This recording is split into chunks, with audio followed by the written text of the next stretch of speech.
Alhamdulillah. Alhamdulillahilladzi bi ni'matihi tatimmus shalihat. Asyhadu an la ilaha illallah wahdahu la syarika lah wa asyhadu anna Muhammadan abduhu wa rasuluh. Arsalahu Allahu bil huda wa dinil haqqi liyudhhirahu 'ala ad-dini kullihi walau karihal musyrikun. Allahumma shalli wa sallim wa barik alaihi wa ala azwajihi wa dzurriyyatihi wa ashabihi wa tabi'ihi bi ihsanin ila yaumiddin wa ba'du. Jamaah sekalian, alhamdulillah bersyukur pada Allah Subhanahu wa taala kembali pada pagi hari ini Allah Subhanahu wa taala kembali mengumpulkan kita di dalam ketaatan kepada Allah Subhanahu wa taala berupa salat al-fajr. Mudah-mudahan Allah menerima langkah kita dan ibadah kita. Amin.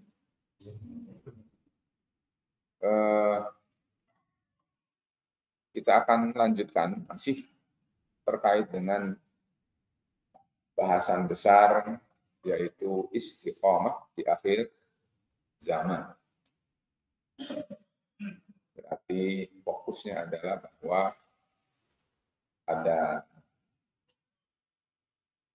rintangan, ada ujian, ada cobaan yang akan membuat kita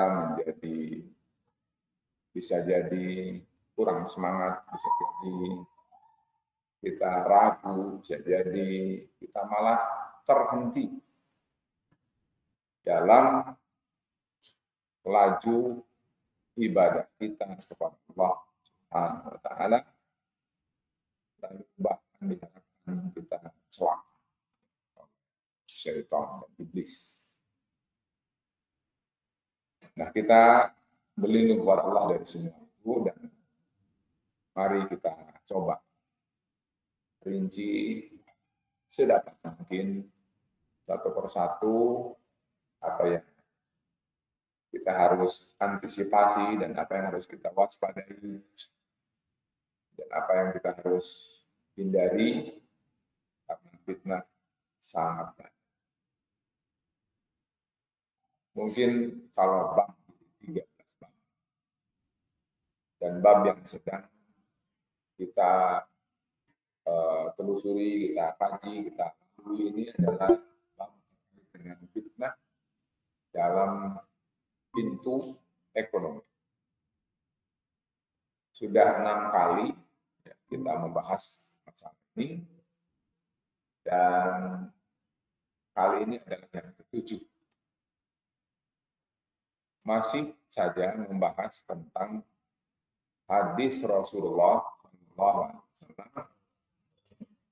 yang memberikan kepada kita bekal untuk supaya kita waspada, jangan sampai kita terjebak dalam fitnah itu, lalu kita menjadi tidak lulus dari ujian fitnah.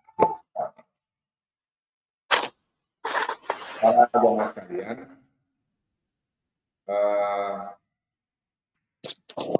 pada ahad yang lalu kita sudah membahas antara lain tentang bagaimana kalau wanita kemudian harus berperan bersama suaminya, dan tentu ada untuk memenuhi hajat ekonomi. Dan kemudian berikutnya adalah juga sudah sambungkan sampai dengan kalau urutan hadis itu adalah sampai dengan ke-65. Itu seperti itu, dengan tentu dilewati beberapa. Kita akan meneruskan masih ya, ini perjalanan kita cukup melelahkan ini masalah ekonomi. Tujuannya adalah tentu supaya kita tahu tentang rambu bahwa di titik itu kita harus waspada karena Allah menguji kita. di akhir zaman ini, mudah-mudahan kita tidak menjadikan sesuatu yang menurut Allah meragukan atau syubhat atau bahkan haram atau bahkan dosa besar atau bahkan mencelakakan dunia, malah kita lengah dan kalah. Anak akan masuk pada pagi hari ini dengan subjudul lain. Ada beberapa hadis, tetapi mungkin akan saya sampaikan beberapa saja, yaitu terkait dengan jual beli hewan,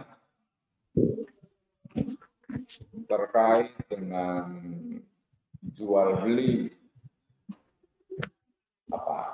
jual beli apa disebut orang mungkin manfaat syahwat. Kemudian berikutnya adalah jual beli terkait dengan jasa dukun. Ada nggak kerjasama sekarang seperti itu? Ya. Yaitu orang jual beli hewan. Hewan ini tidak semua hewan. Makanya mungkin kita baca dulu hadisnya. Hadisnya sahih, diriwayatkan oleh Imam di dalam sahihnya melalui sahabi bernama Abu Mas'ud Al-Ansari. Kata beliau, anna Rasulullah sallallahu alaihi wasallam, bahwa Rasulullah sallallahu alaihi wasallam naha itu melarang. Berarti 3 hal yang akan Anda sebutkan nanti adalah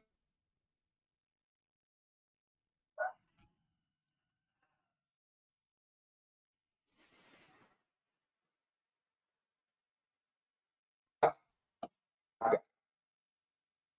Harga itu pastinya adalah nilai hasil saman itu lebih.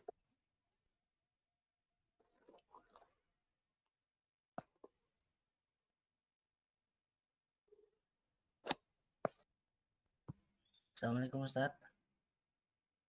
Halo.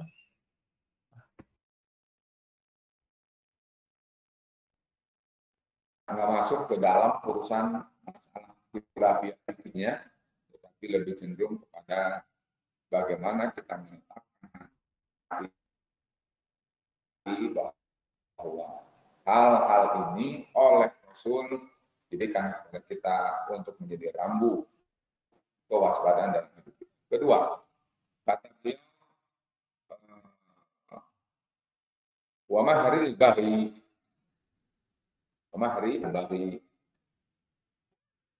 katanya terputus-putus.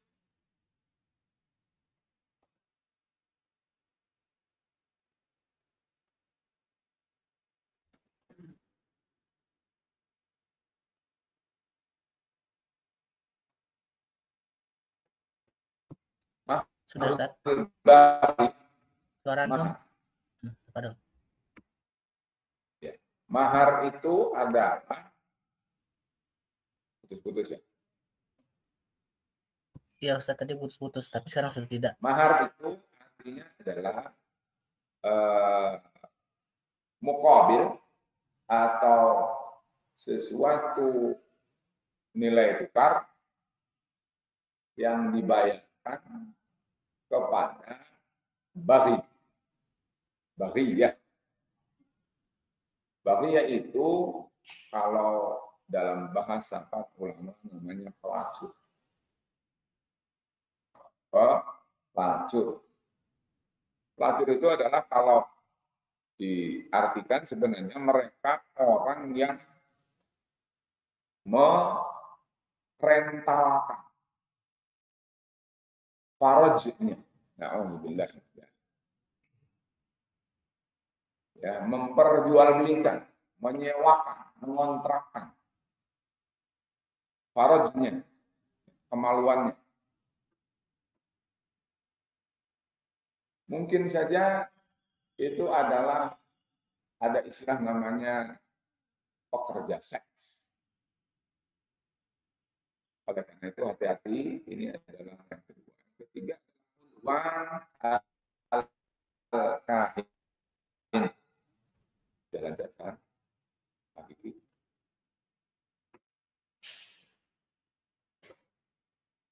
Ya. Jadi peluang produk mirip dengan itu juga, dibayarkannya kepada kahin. Kahin itu dukun. Kalau bahasa tradisi mungkin di kita itu adalah disebutnya mahar juga. Ya kan? Jadi misalnya ada orang butuh supaya bisa meramal nasib orang yang datang ataupun bisa mencederai orang yang didefinisikan orang yang datang seperti itu kemudian dibayarkan uang jasanya dan tebusannya, itu disebut dengan pulwan. Ini dalam riwayat Imam Al-Bukhari ya. Mungkin anak lalu dulu, nanti baru kita bahas. Pertama apa tadi? Taman ya, harga jual beli, harga transaksi dari anjing.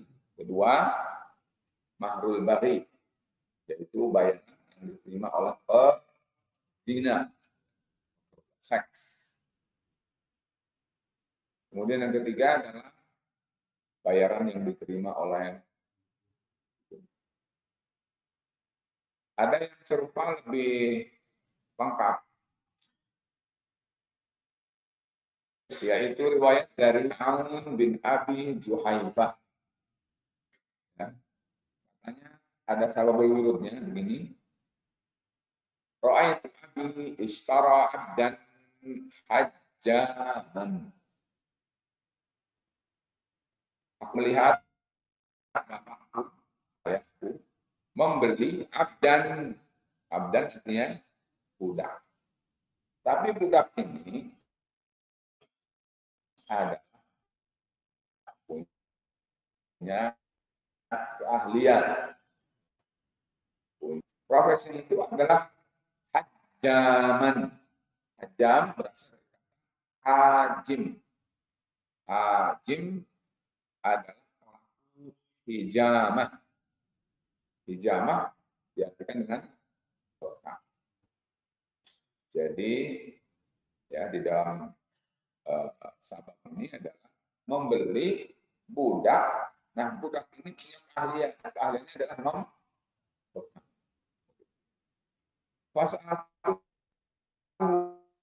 Maka aku bertanya, faqala, naha an-nabiyyu sallallahu alaihi wa samanid dami, taman harga, ad-dam darah, harga dari darah. Kalau dulu wa'an al-wasimati, wasimah itu adalah orang yang mentatok. Ada sekarang tatok? Jadi masuk dalam bahasan akhir zaman. Wal musimah atau mausimah, yaitu orang yang mereka itu adalah ditatok. Wa akli ar-riba wa mungkilih. Akil itu adalah bukan akal. Kalau akal itu makanan. Ini akil itu yang memakan. Berarti yang menikmati. Wa mukilih itu yang memberi orang sehingga makan. Jadi yang memberinya dilarang, yang memakannya dilarang. Wala ana al-musawwira, dan mengutuk orang yang menggambar. Musawwir itu adalah isim fa'il dari surah. Surah artinya gambar. Jadi orang yang mengerjakan gambar atau disebut penggambar. Kalau bahasa kita sekarang bisa jadi pelukis. Allah mengutuk pelukis, begitu kalau di sederhanakan. Hadis ini sahih diriwayatkan oleh Imam Al-Bukhari. Dalam lafaz beliau yang lain ada beberapa. Ada tambahan wakas bil bagi. Bil bagi tadi sudah di hadis yang pertama saya sampaikan, yaitu kasab. Kasab itu adalah mencari rezeki. Bagi dari apa tadi? Bagi yaitu zina.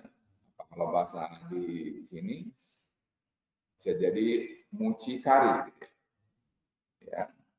Dia ngebosin, dia memanage, dia mengiklankan, dia apalagi memfasilitasi, dia merekrut dan seterusnya terkait dengan usaha namanya al-baghoya. Baghoya itu para pelacur. Para pelacur ditampung dan seterusnya. Usaha dalam bidang namanya kasb. Kasb beda dengan mahar al-baghi. Kalau mahar al-baghi itu cenderung sudah fokus. Orang itu menerima mahar sebagai pelayanannya dalam bidang seks atau zina. Tapi kalau kasab itu jadi umum. Kasab itu adalah pintu usahanya, profesinya. Jadi itu bisa lebih luas lagi. Ya. Na'udzubillah. Jadi mulai orang yang membuat desain, mengedit supaya fulanah itu tampak jamilah dan menarik, dan seterusnya yang kita bahas lagi, itu adalah semuanya masuk dalam kategori kasab. Sampai kepada pos yang rekeningnya penuh oleh para pelanggan yang tidak banyak lewat kas, itu adalah masuk. Terakhir berikutnya adalah wala anal musawwirin. Nah, dalam riwayat ini Imam Al-Bukhari meriwayatkan lebih banyak. Tadi kan wala musawwir itu satu. Kalau ini musawwirin.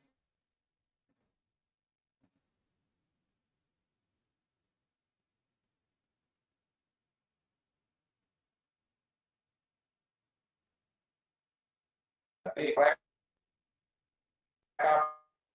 para penggambar, mereka para pelukis. Dalam amat itu budak, tetapi budaknya perempuan. Kalau budak laki-laki, bahasanya apa? Abdun. Kalau budak perempuan, bahasanya. Kalau paman laki-laki dari bapak, namanya, ini contoh lain supaya menunjukkan bahwa bahasa itu pernik-perniknya unik. Paman dari bapak, laki-laki disebut amnun. Bibi tapi dari bapak disebut ahmadun. Kebalikannya, paman tapi dari ibu disebut khalun. Dan perempuannya bibi disebut khalatun. Begitu. Jadi laki dan perempuan itu beda. Nah, ini garis bawahi.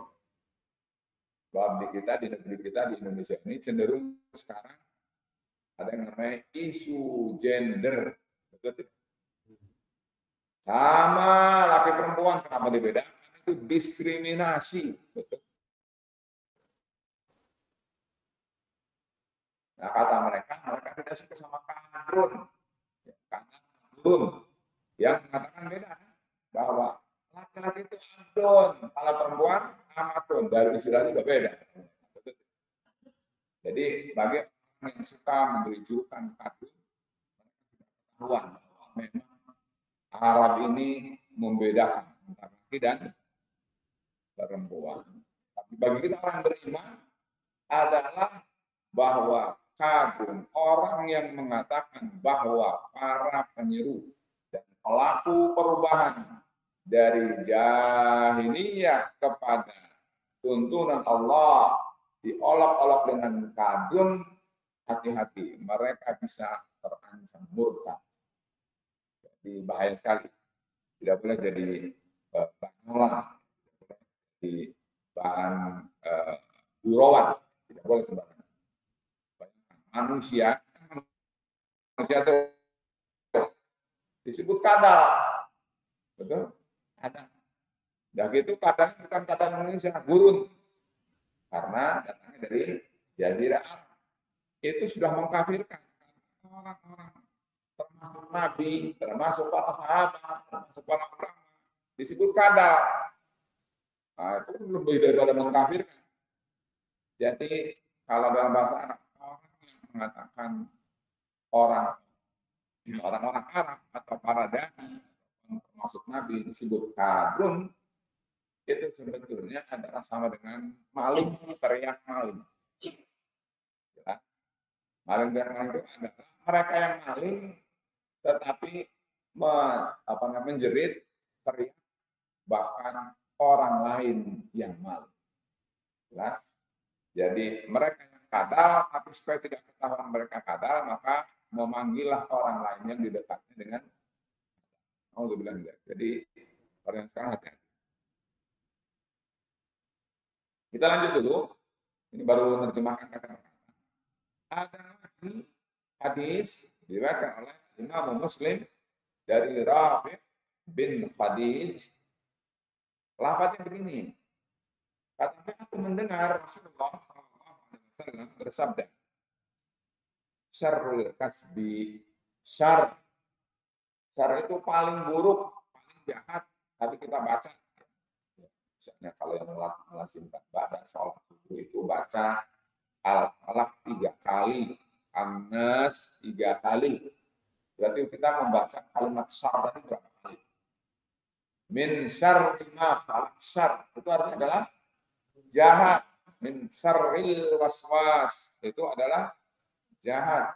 Jadi para sekalian, syarrul kasbi berarti kasab apa tadi? Usaha, ya, takasub, iktisab, mencari rezeki, yang akhirnya ada pintu rezeki. Pintu rezekinya adalah ternyata syar, ya. Jadi pintu rezeki, yang pintu rezeki itu bukan lagi boleh, bahkan buruk, bahkan jahat. Apa itu? Kata Rasul alaihissalam, mahrul bagi. Mahrul bagi tadi sudah bayaran, ya, atau harga dari pelayanan terhadap perbuatan namanya seks ataupun zina. Wasamanul kalbi tadi sudah jual beli atau harga dari hasil jual beli dari kambing anjing. Kasbul hajjam, kasab itu tadi apa? Usaha. Hajjam tukang hijam atau nah para sekalian, saya kira cukup itu saja dulu, ya. Beberapa poin itu kalau kita poinkan, coba kita berapa poin. Satu adalah bagaimana kita memenuhi hajat hidup atau ekonomi kita dari pintu apa? Satu, jual beli hewan, khususnya yang dimaksud dengan kanji. Ini kalau kita bahas dalam fikih, wah luas ini. Nanti akan ada pertanyaan mungkin, gimana ya yang jualan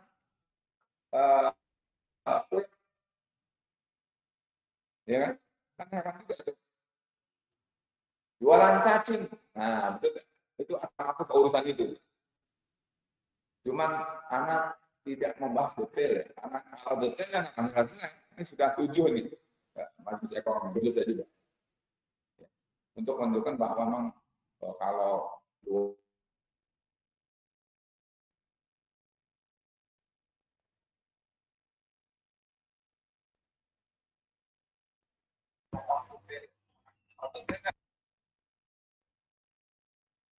jadi kalau dia najis berarti tidak usah ragu. Jangan eman-eman. Kalau benda itu najis, maka jangan ambil sebagai bahan untuk pintu rezeki. Najis. Apalagi yang lebih dahsyat daripada itu, ghirba, walid. Namanya misalnya babi, pabrik misalnya, atau peternakan hewan, babi, wah itu udah masuk. Anjing itu nggak boleh berarti, babi juga begitu. Jadi disebut satu, tapi sebetulnya akan merembet ke namanya konteks yang lain. Kalau teks babi, tapi konteksnya bisa jadi semakin luas, dan konteks itu yang kemudian akan menjadi pintu, justru bahkan menjadi istilah. Masuk nanti ke urusan bagaimana usaha cacing, bagaimana usaha ulat, bagaimana usaha jangkrik, ya, bagaimana yang gitu-gitu namanya dalam bahasa Arab disebut hasyarat. Hasyarat itu namanya serangga. Jadi tadi jualan beli anjing, jual beli babi, yang intinya adalah sangat harus digarisbawahi adalah najis, haram. Nah kalau jual beli haram dan najis maka harus dihindari karena Rasul melarang, dan tadi dalam beberapa hadis tadi itu adalah sangat jelas. Nah kedua, kita dulu satu ya tadi berarti jualan beli hewan. Ternyata kalau dikembangkan jadi bank juga, jadi sum, betul tidak? Begitu di enter jadi bab lagi karena hewan anjing itu juga, kalau anjing itu kan ada macam-macam. Para ulama nanti akan kita dapati kalau kalbunnya kalbus said, anjing untuk memburu gimana? Ada akan boleh. Nah berarti kan jual beli anjing untuk berburu, berarti semakin definitif itu adalah juga ada bahasanya. Jadi kembali teman sekalian, karena tidak akan sebutkannya, tapi judulnya dulu supaya kita waspada gitu dalam pintu itu, yaitu jual beli anjing. Itu judul besarnya. Berikutnya adalah mahrul baghi. Berarti apa di sini namanya, bahasa populernya namanya prostitusi. Dengan segala pintunya tadi ya. Mahar itu didapat kalau sudah ada pelanggannya. Pelanggan itu didapat kalau orang tahu. Orang akan tahu kalau ada namanya publikasi. Publikasi akan menarik kalau ada tim editor dan seterusnya. Jadi baik dari pintu dari awal sampai semua yang terkait dengan at-ta'awun ala mahril baghi itu semua masuk ke kru. Sampai kepada bos yang kerjanya remote saja, jemput si fulan atau jemput fulana, antar fulana, betul tidak? Kemudian ada lagi yang menjadi reception, yang menerima, harus menerima saja. Lalu ada yang membuat etalase, buat etalasenya sehingga lagi sudah modern. Ya, itu masuk etalase manusia itu semua sekalian. Bukan hanya apa namanya atau apa gitu saja ya, tapi manusia juga masuk etalase, sehingga dia bukan saja 2 dimensi, 3 dimensi, full dimensi untuk melihat sehingga layak nggak benda ini untuk disewa. Nah sehingga sudah jelas baru naksir yang nomor sekian. Nah, alhamdulillah. Jadi orang sekalian, pintunya ada namanya mahrul baghi, berarti itulah pintu prostitusi. Ada nggak di kita nih? Ya. Di negeri kita, di masyarakat, ada kan namanya pekerjaan prostitusi ini? Wah, jangankan dari laki-laki, kalau masih sedikit nih, ternyata sewa menyewa itu bukan hanya lawan jenis namanya perempuan, bahkan bisa menyewakan laki-laki, karena sekarang sudah ada namanya homo seks, sudah namanya LGBT, ya. Harusnya kalau tahu BT jangan kerjakan, ya. LGBT. Nah, kemudian ada lagi teman sekalian, bahkan kalau istilahnya ada orang yang doyan bukan yang muda, tapi yang tua, berarti masa pensiun pun masih bisa dijadikan pintu penghasilan. Karena ada yang dari nenek-nenek. Atau sebaliknya, ada orang yang tidak suka dengan umur wajar, tapi suka dengan usia anak.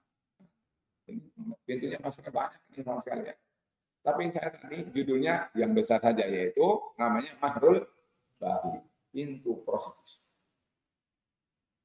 Emang sekalian, kaitan dengan prostitusi ini sebetulnya masuk juga ke bab sebelumnya. Kalau untuk ingat, yaitu namanya adalah human trafficking, jual beli manusia.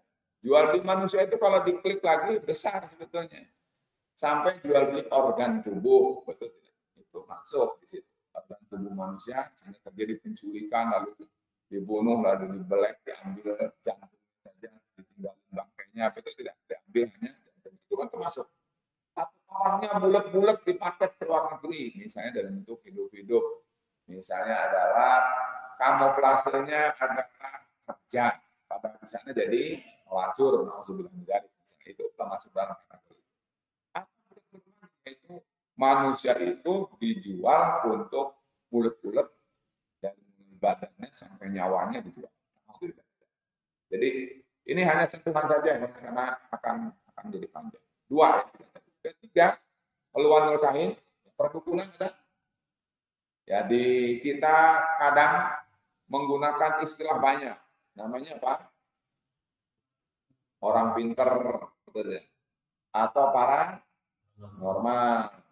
Kalau dalam bahasa Arab, ya definisinya saja. Jangan terkecoh dengan nama. Kalau nama, khamr disebut minuman keras. Karena juga bukan minuman keras. Namanya ya minuman tanpa alkohol misalnya, atau minuman beralkohol. Kalau minuman beralkohol kan berarti tidak ada kesan mirasnya. Minuman kerasnya nggak ada.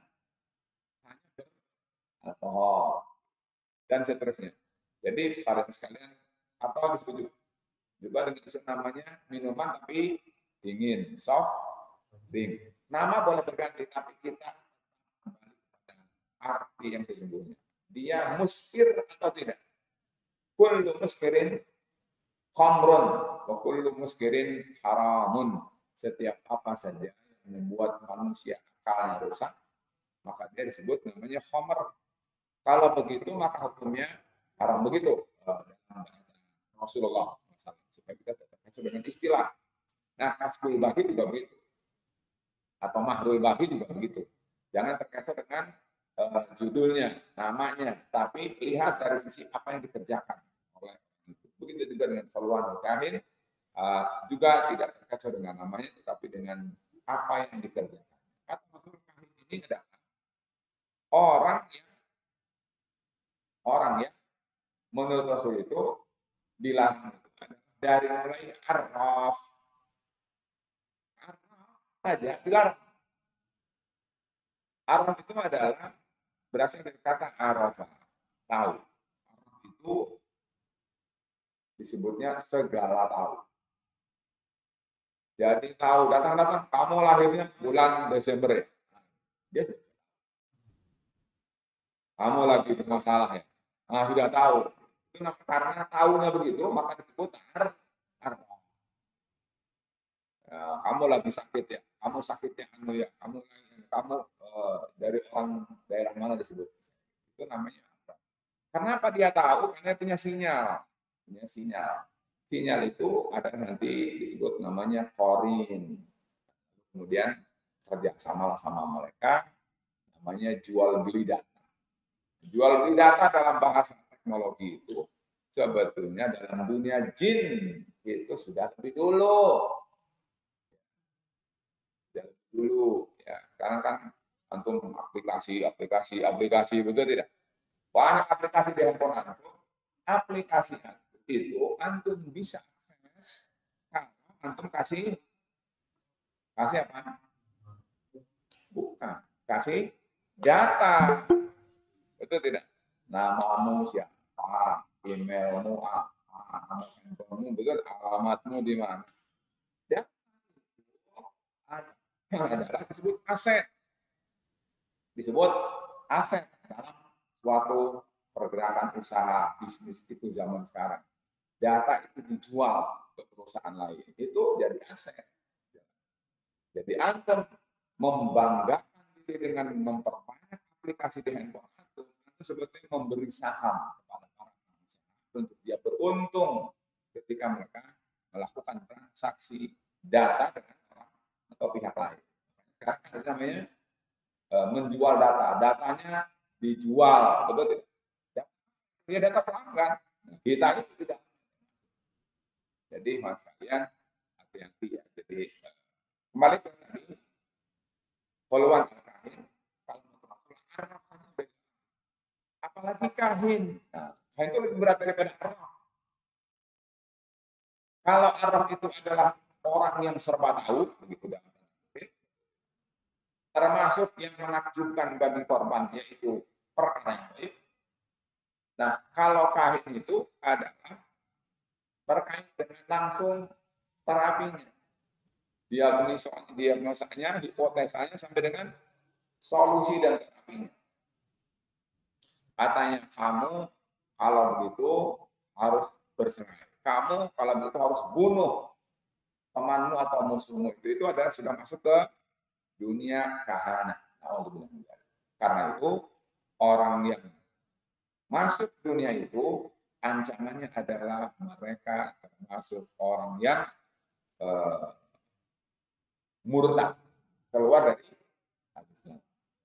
Man ata kahinan au arrafan wasaddaqahu bima yaqulu faqad kafara bima bima unzil ala Muhammadin sallallahu alaihi wasallam. Orang yang datang pada tukang tadi tenung, arraf atau dukun, maka orang itu adalah kafir terhadap apa yang diturunkan kepada Muhammad sallallahu alaihi wasallam. Jadi urusannya besar sekali.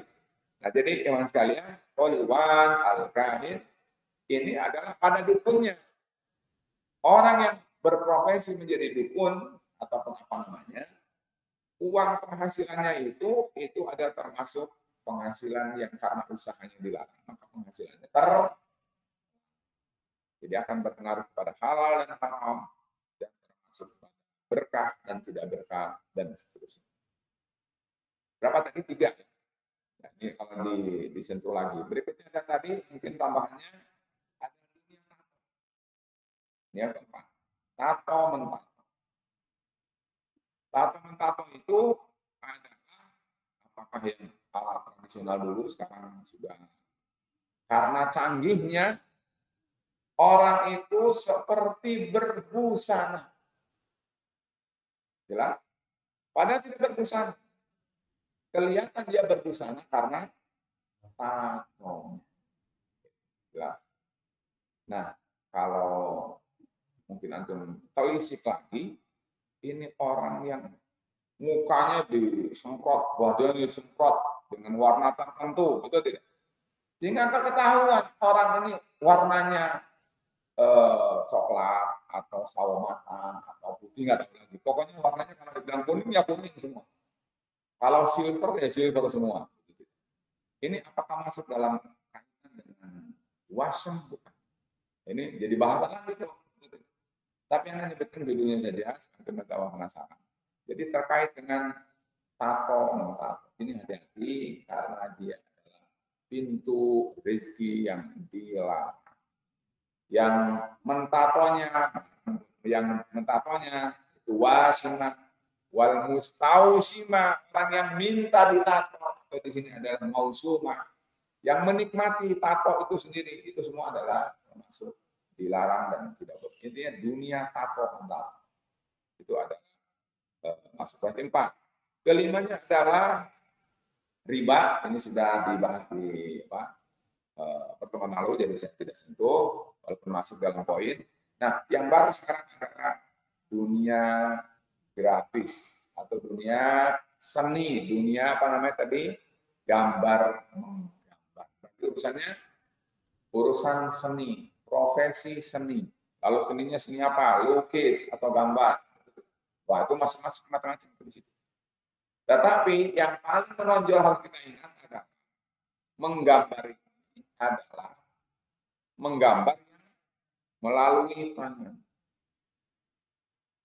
Kalau melalui jepretan, ya, para ulama lebih lagi berselisihnya, karena dia tidak ikut seperti melukis kan, dia hanya mencet tombol saja, betul tidak? Baik maupun remote, dia pegang saja. Selebihnya dia tidak ikut campur.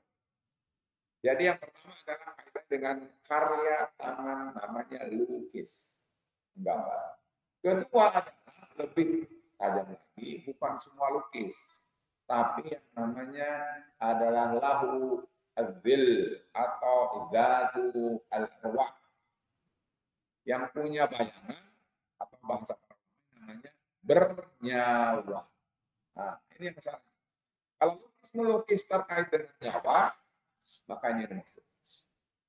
Jadi kalau lukisannya jepretan atau tadi lukisnya bukan yang bernyawa, maka itu adalah termasuk lebih ringan ataupun tidak termasuk dalam bab ini. Jadi sudah berapa? Berikutnya adalah apa tadi belum ya, yaitu kasbul bahi sudah ya, kasab atau tadi prostitusi, dan berikutnya adalah lebih umum atau sudah dibahas di pekan yang lalu, namanya adalah kasbul, berkasab usaha dalam bidang jual beli manusia. Nah, jadi pagi hari ini saya tambahkan beberapa judul tadi, ada tidak kurang dari 4 atau 5 ya, yang bisa jadi di akhir zaman itu menjadi pintu rezeki, betul tidak? Dan kita harus waspadai, jangan sampai asal prospek saja, jangan asal peluang saja. Apa tadi yang belum tersentuh adalah hijab, masalah hijab. Nah, dalam hadis yang lain, ini supaya mungkin ada ikhwan kita yang berprofesi hijab, ada hadis, yaitu kata Rasulullah SAW, dan hadisnya juga adalah termasuk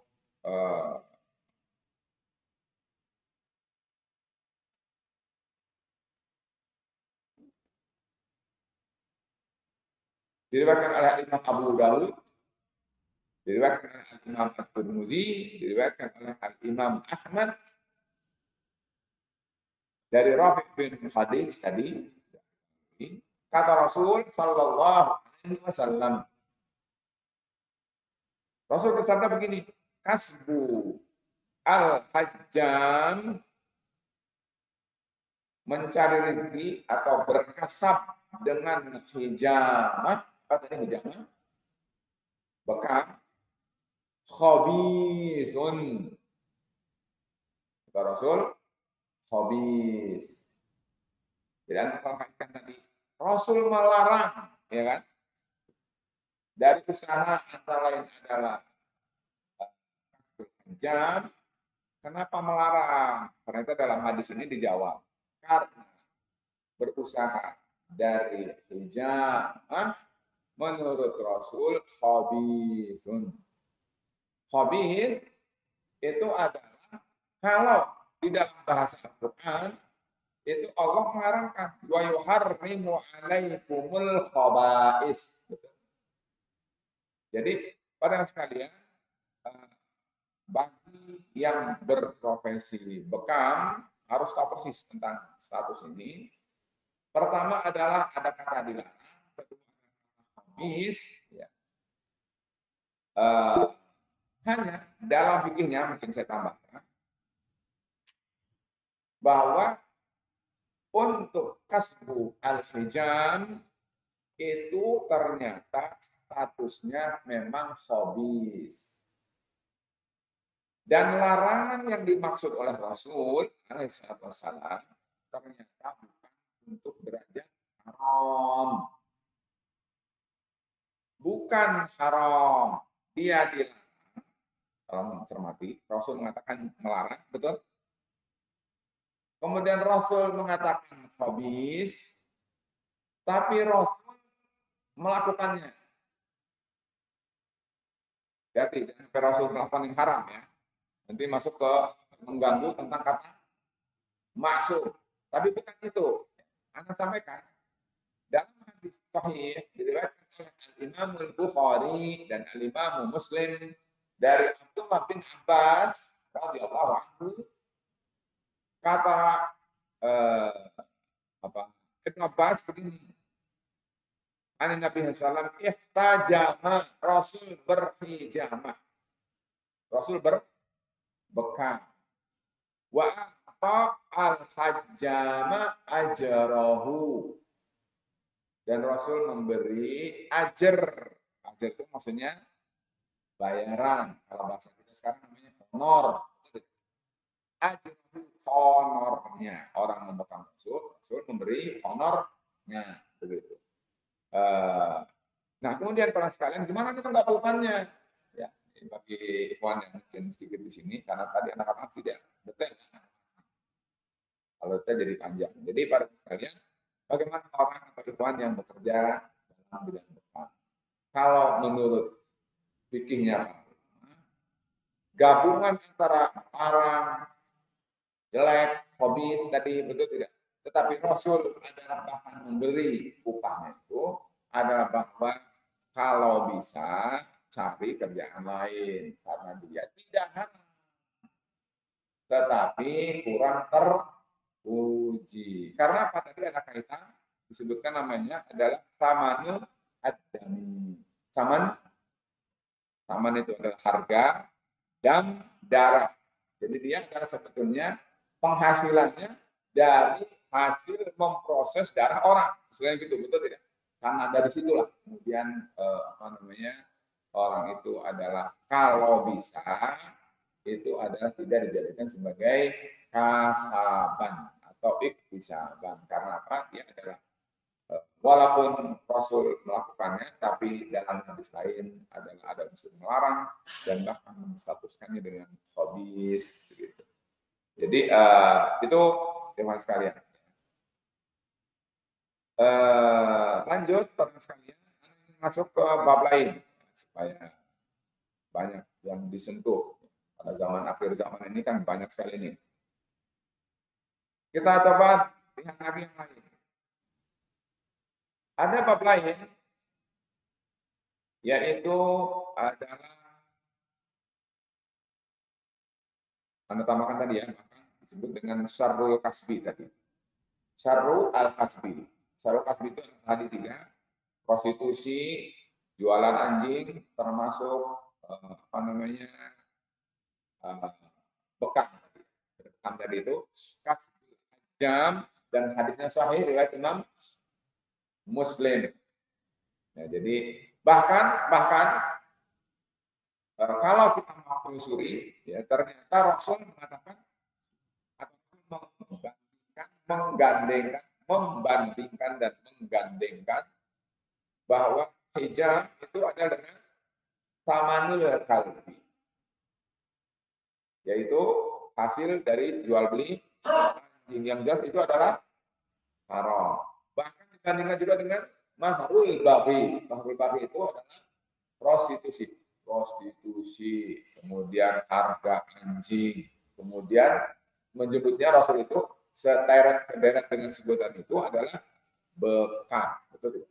Jadi dari kalau orang mengklasifikasinya itu dalam klasifikasi yang seperti itu. Karena itu adalah di sini mungkin bagi orang yang berprofesi bekam, minimal kalau mau itu dijadikan sebagai mungkin sesuatu yang boleh dia terima, adalah dia tidak mentarget, dia tidak memberi harga tarif, ya. Tidak mentarif sekian. Kalau dia mau memang mengambil, tapi kalau tidak, maka dia sebaiknya tidak membisniskan hijama, mungkin hanya tatawuan saja. Karena tadi Rasul ada beberapa yang mungkin berbeda, satu kemudian yang kedua hobis, ketiga mensederetkan dengan besar-besar. Tetapi Rasul memberinya itu adalah memberikan kata ulama, profesi itu adalah tidak untuk menjadi prioritas. Nah, anak masuk ke tambahan yang lain. Ini penting sekali. Yaitu memperoleh untung, mendapatkan apa yang bisa memenuhi hajat hidup kita atau pergerakan ekonomi, tetapi melalui mengambil mengalih kepemilikan dari hak orang lain.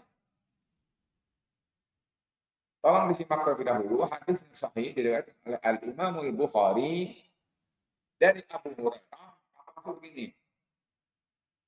Man kanat lahu madlamatun li akhihi min irdihi aw syai'in falyatahallalhu minhul yawm.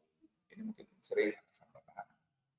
Barang siapa yang dia punya kezaliman, dia menganiaya saudaranya,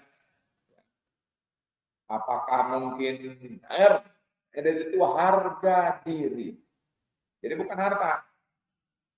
Jadi teman sekalian, berbuat zalim atau aniaya kepada orang, walaupun ada bisa jadi zalim kepada binatang ya, pada kendaraan. Tapi Anda sebutkan di sini sesuai dengan batasan kita, menzalimi orang. Nah, yang dizaliminya itu adalah banyak. Bisa jadi adalah hartanya, itu dengan cara mengambil. Atau menganiaya harga. Ini kalau bukan, maka terkait dengan mempermalukan, namanya takyir, satem atau sab, mencaci, memaki, itu adalah urusan harga diri. Atau misalnya al-ghibah atau an-namimah, itu maksud dalam kategori juga harga diri. Jadi banyak sekali teman sekalian. Tetapi kalau kata Rasul al-syai'in atau apa saja, maka itu adalah termasuk juga mendzalimi. Falyatahallalhu yaum, maka hendaknya segera lakukan tahallul. Nah, Anda teruskan sekarang hadis ini, kata beliau, qabla an yakuna dinarun an la yakuna dinarun wala dirham. Sebelum dia besok tidak punya dinar, tidak punya dirham. Kenapa ini disebut? Karena biasanya dinar dan dirham itu untuk sebagai tebusan. Betul tidak? Udahlah, bebaskan saja nih tebusannya. Kan gitu, betul tidak? Nah, orang ini tidak akan punya dinar, tidak akan punya dirham, berarti besok kamu tidak bisa menjadikan dinar dan dirham sebagai alat tebusan. Bisa jadi karena sudah diambil kembali menjadi milik Allah, yang tidak punya, atau bisa jadi orang itu sudah banyak yang harus dibayari, itu jadi muflis. Nah, karena sekalian kata beliau lanjut, in kana lahu amalun shalihun ukhidha minhu biqadri madlamatihi. Kalau orang itu menganiaya pada waktu di dunia, dia punya amalan soleh, tapi aniaya pada orangnya lebih banyak, maka apa kira-kira yang akan dijadikan pembayarnya, pengimpasnya adalah amalan soleh. Katakan saja supaya konkret, adalah amalan solehnya itu segede gunung. Nah, gunungnya itu satu, bukan dua gunung. Sementara dia berbuat kesalahan kepada orang itu adalah 1,5 gunung atau 2,5 gunung. Maka 1 gunung kebaikan itu akan dijadikan sebagai pengimpas orang itu dari berbuat aniaya. Berarti walaupun dia punya kebaikan itu ludes karena dia berbuat zalim kepada orang lain yang nilainya bahkan bukan lagi 1 gunung, tapi 2 gunung. Nah, 1 gunung sudah habis, 1 gunungnya mana? Nah, ini yang dimaksud.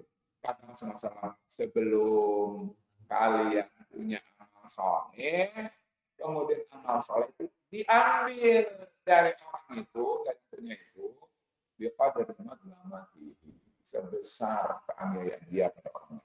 Wa idam takun lahu hasanatun ukhidha min sayyiati sahibihi fa humila alaihi. Kalau ternyata dia setelah habis, kan habis tuh kebaikan 1 gunung habis, ternyata masih banyak kesalahan dan penganiayaan pada orang, maka orang itu akan ditimpai yaitu apa? Kesalahan orang lain kepada orang itu. Bayarnya pakai apa? Pakai keburukan orang lain. Jadi bisa jadi seperti hadis yang lain kata Rasulullah SAW. Atadruna manifus. Kamu tahu tidak orang yang bangkrut itu? Lalu kemudian kita sudah biasa kenal bahwa bangkrut itu adalah dia merasa bahwa punya amal saleh, betul? Tetapi pada akhirnya berakhir dengan bangkrut. Summa suhiba ala wajhihi summa kuriha bina, orang itu diset di atas wajahnya, kemudian dicampakkan ke dalam api ini neraka. Itu namanya muflis. Jadi pada sekalian, kata Rasul, orang yang akan berpeluang muflis, bangkrut, merasa atau beranggapan bahwa dia punya amal soleh yang banyak, tetapi karena dia berbuat zalim dan aniaya kepada orang banyak, bahkan lebih banyak dari amal solehnya, maka dia akan termasuk orang yang muflis. Para sekalian, ini semua adalah kalau orang itu beriman kepada Allah Subhanahu wa Ta'ala. Kalau orang itu beriman kepada hari akhir. Orang tidak beriman kepada Allah akan mempan, kita bicara. Betul tidak? Kalau orang tidak beriman dengan adanya hari kiamat, tidak akan mempan, kita bicara. Karena itu terus saja dalam keharamannya, terus saja dalam profesi kedolimannya. Jadi permasalahan ini saya sebut dengan kisos. Jadi pada sekarang hati-hati. Kita di zaman sekarang ini ekonomi sulit ini kadang-kadang memanfaatkan kesempatan dalam kesempitan atau kesempitan menjadi kesempatan. Bayangkan, ya, kan mungkin nanti bahasan akhir-akhir ini di masa pandemi ini, di masa COVID-19 ini, di mana orang-orang banyak yang jatuh sakit, bahkan orang yang meninggal dunia ribuan. Ternyata katanya ada para pejabat yang justru semakin benghar. Apa mengalir? Semakin kaya, kekayaan semakin bertambah, orang lain tambah bahkan mati.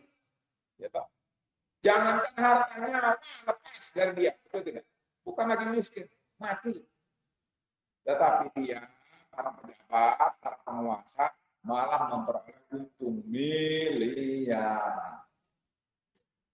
Makanya jadi miliarder, ya pelajaran. Kalau jadi miliarder, jadilah pejabat. Betul tidak? Karena pejabat itu ada orang-orang susah, dia tetap menjadi orang yang beruntung. Karena itu bagi orang yang berpikirnya dan langsung, oh mantap nih, kalau ingin menjadi orang yang mantap, jadilah pejabat. Karena dengan jadi pejabat yang menjadi orang kaya, begitu orientasinya kaya, langsung dia mungkin menjadi bagaimana usaha, betapapun modal jadi pejabat itu dari pengusaha-pengusaha yang bisa jadi tidak berpro terhadap negeri Indonesia. Nah, permasalahannya kalau kita kaitkan dengan itu, Kalau orang itu beriman kepada Allah, kalau orang itu beriman kepada hari akhir, mikir, wah ternyata untung boleh miliaran di dunia. Tapi dia hasil mempersusah rakyat kecil, membuat mereka sakit, membuat mereka bahkan melayang nyawanya. Besok dia akan dituntut di hadapan Allah Subhanahu wa taala satu persatu dari melayang ambil, dirugikan, dikurangi haknya dan sejenis itu dari mereka kecil. Misalnya pernah diambil 1.000, coba kumpulkan yang dirugikan dari rakyat Indonesia ini dengan harga Rp1.000 misalnya. 1.000 ternyata yang dizoliminya 100 juta orang, misalnya gitu. 70 juta nih Indonesia. Kalau yang diambil orang itu 1.100 kali 100 juta, 1.000 kali 100 juta. 1.000 kali 100 juta. Waduh, 100 miliar. Betul tidak? Nanti hitung lagi matematikanya. Betul tidak? Nah, kalau lebih dari 1.000, misalnya harusnya kantong bantuan sosial harus dapatnya seharga 300.000, lalu dia diambil 100.000, dikasih 2.000, 2.000-nya dilipat, 100.000 kali 100 juta, wah tambah lagi gitu kan. Jadi triliun, betul. Karena sekalian dari mulai orang yang diambil 1.000 sampai 100.000 sampai dengan nyawanya mati, yang penting karena kamu adalah barisan sukses atas kesuksesannya, bukanku ya, maka kamu dikasih jalan kemudahan. Apa yang orang sekarang pasar lah, influencer lah, apa betul tidak? Tapi karena kamu bukan bagian dari itu, persulit dan segala macam. Semua mereka nuntut besok harinya, betul tidak?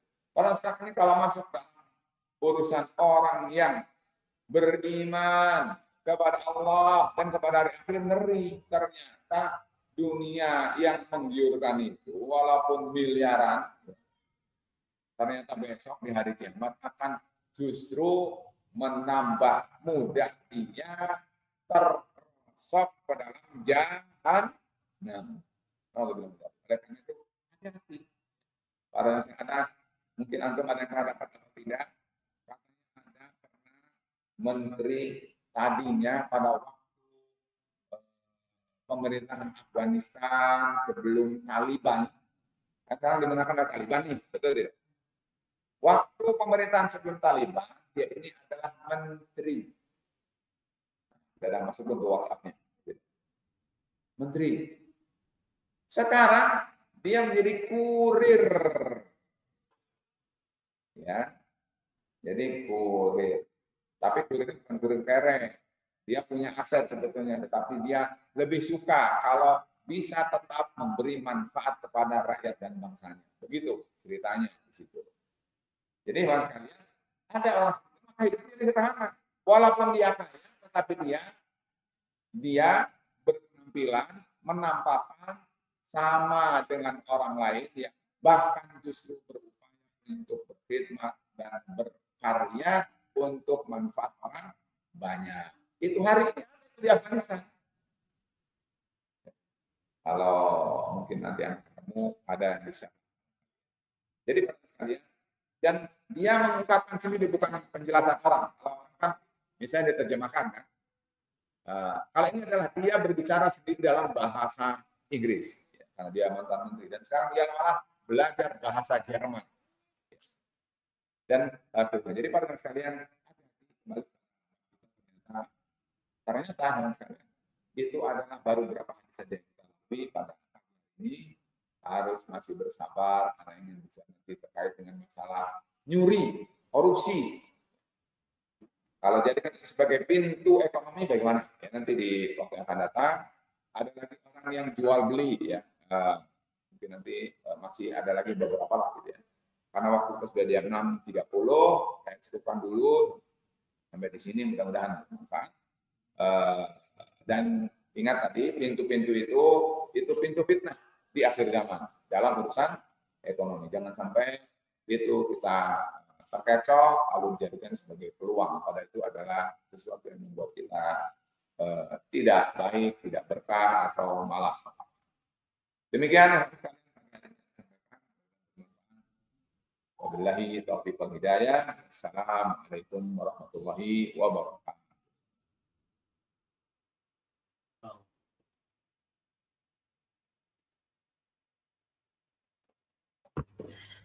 Bismillah, ikhwafillah, ada pertanyaan? Ya.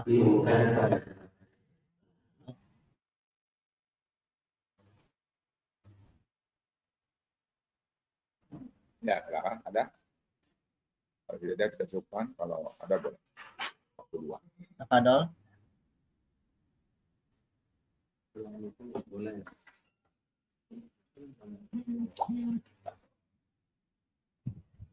Tidak ada ya?